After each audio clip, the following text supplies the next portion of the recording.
Well, the Fantastic Four is heating up and there have been 2 major casting reports and the cast itself just continues to get better. Let's take a couple minutes to talk about the 2 big actors that have joined the project, the one, well, planet-sized character that has been cast, and why this is nothing but good for Marvel Studios. Now before we do that though, make sure you hit that like and subscribe button and ring the bell for all the updates. We do daily Marvel and DC videos, and we want to be your place for all the superhero news, but we're going to bring it to you truthfully and transparently so you are in the know.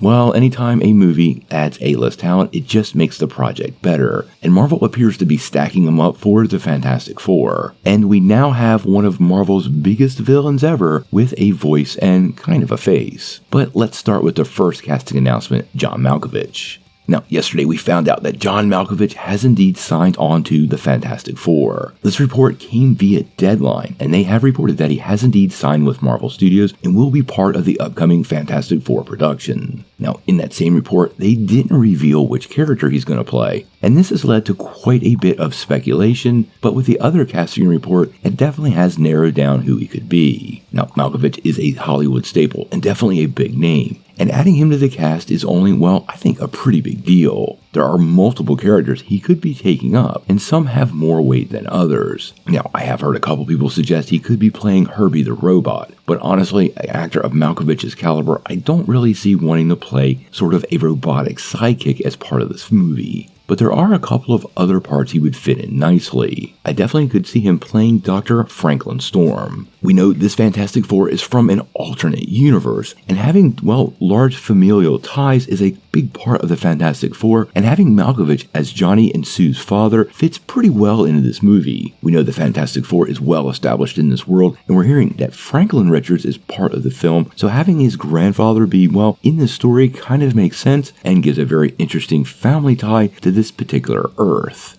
Now, one other possibility that he could be, and a lot of fans like this, is Willie Lumpkin. Now, Willie Lumpkin is the mailman for the Baxter Building and has been a staple of the Fantastic Four going all the way back to issue 11. He was created by Stan Lee and Jack Kirby and actually appeared in a previous Fantastic Four movie as a cameo by Stan Lee. So I think any of these potential characters fit well, but Marvel's keeping their cards close to the chest. Now, the other big casting addition is Ralph Ineson, and he will play the planetary-sized villain, Galactus. Now, Variety actually initially reported the story, confirming he is part of the Fantastic Four and will play Galactus. Now, interestingly enough, he was part of the MCU previously and played a Ravager back in 2014's Guardians of the Galaxy. But in a case like this, I don't really think it matters because more than likely this will be a mocap character and we probably won't see very much more of his face than his eyes and his mouth. Now, this is kind of interesting because he did have a standing lawsuit against Disney from several years ago that was recently filed. Last December, he filed a lawsuit for $188,000 after he was injured on the set of Willow and suffered an injury playing Commander Palatine while fighting a 9-foot ogre named the Scourge. Now, I'm unsure of these details on the lawsuit, but it must be, well, working out just fine if Disney was okay with him coming on to the MCU as Galactus, but regardless, his voice is near perfect for the character. If you know him from Game of Thrones or Willow or one of his many other roles, the combination of his tone and British accent will definitely make a killer Galactus, and I think this is great news for fans because once again, adding good talent will only make a film better. Stack on this with Paul Walter Hauser, who many believe is playing Mole Man. This movie is shaping up to be a huge dive into Fantastic Four mythology, and it sounds like Marvel Studios is not shying away from some of the more fantastical elements of the characters. Now, as of right now, Fantastic Four is set to release next July on the 25th, but I'm going to make a prediction. I think that is going to be pushed. I believe Marvel will move Blade from the final slot into 2020. Now, the movie is set to release next summer on July the 25th, 2025. But if I'm a betting man,